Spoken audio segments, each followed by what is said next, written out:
Jam me një çift shumë interesant.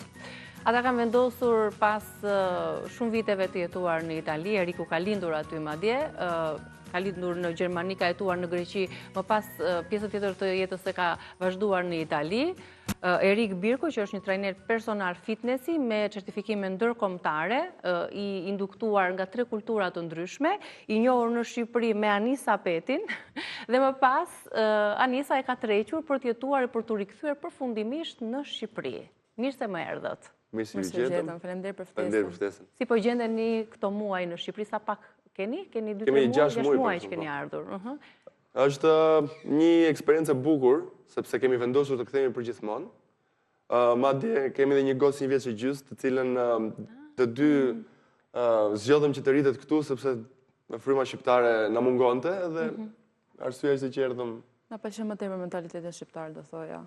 Për të rritur një fëmijë, po, sepse I kujt ka qenë vendimi për të rikthyer dhe për të filluar jetën nga e para? Eriku duhet ta ketë patur dhe më të vështirë, duke patur parasysh që ka qenë gjatë gjithë kohës i lindur i rritur dhe me gjë eksperjencat si trajner jashtë. Madje jo, sepse prindët e mi jem arritën me një frymë shumë shqiptari në shtëpi. Babin e kam dhe ish ushtarak edhe gjithmonë ka qenë i lidhur me shtetin, me atë dheun e vet. Sado që ai ka 30 e sa vjet që jeton jashtë me mamin. Edhe më thoshte gjithmonë për historinë tonë, për kulturën tonë, muzikën, traditën, edhe u lidha që i vogël, nuk është që më ka munguar, kam qenë një fëmijë që fliste shqip, edhe nusën e zgjodha shqiptare. Ku jeni njohur bashkë? Keni njohur këtu në Shqipëri? Ne jemi njohur në Shqipëri në një dasëm, rastësisht, pas asaj të shkëputëm për disa vite dhe rikthyem prapë, më thënë filluam duke folur. Pra erdhi Erik në Shqipëri, njohu këtë vajzën, kjo vajza më pas shkoi në Itali se mori Eriku me vete. Për dashurinë, një sakrificë shumë e bukur, dhe që pa dyshim ja vleti. Dhe vështirë, sepse ti është 2-3 vjet në distancë, është ka goxha vështirësi, po sado e man, që se dëshiron e man. Ndërkohë, në Ledwallin ton kemi Anisën. Si është të kesh në krah një trajner fitnessi? Pas lindjes, mësova që të ka dobësuar kështu për një kohë rekord, me një disiplinë të rrept, normal duke patur në krah një trajner të certifikuar ndërkombëtarisht të fitnessit. Sinqerisht, isha shumë e fat që kisha burrin, po unë jam dhe lloj personi që edhe ujë të pi shumë ndoshëm. Besoj se kështu jemi shumicat e femrave.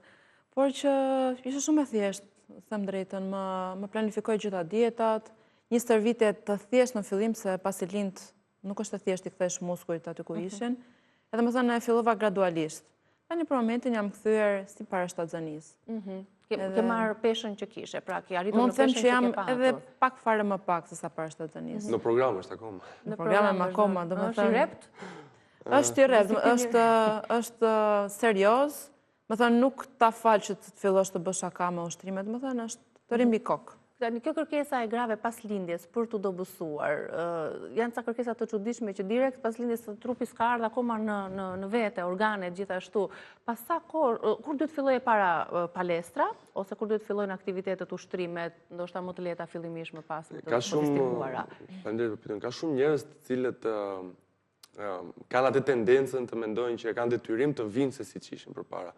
Duhet të kujtojnë që thjesht fasha abdominale që kemi në këtu muskujt e barkut, barku fryet ato hapen. Që ti mund mendosh ti që muskujt nuk e kanë vend. Do i farë kohë. Zakonisht ai 40 ditë që i parë nuk duhet bësh asgjë. Domethënë kur themi ne që e lehon. Ti duhet të rish me fëmijën tat. Mund të fillosh të bësh një hecje kur fëmia mund dalë nga shtëpia. Domethënë duhet ta marrësh me shumë hapa të ngadalta.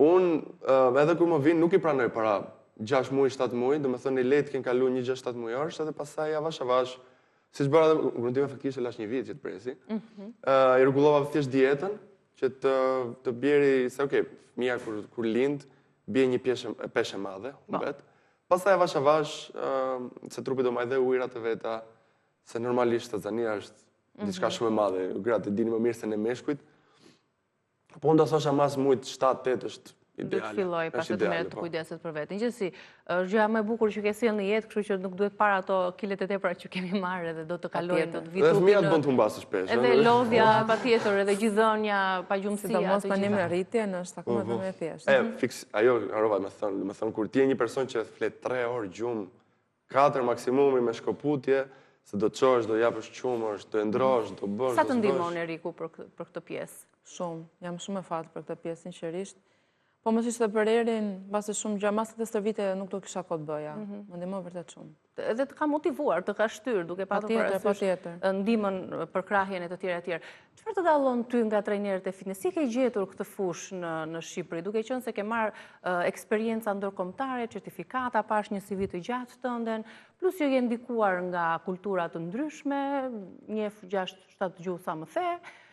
Si e gjendur këtu në Shqipëri me këtë fushë? Dhe çfarë gabimesh bëjmë ne shqiptarët në lidhje me mirëqenien fizike? Atëre, të filloj nga gabimet, se janë gjëra më thjesht për të thënë, është e marrë si detyrim. Më thënë, ne stërvitjen e shohim duhet ta bëj.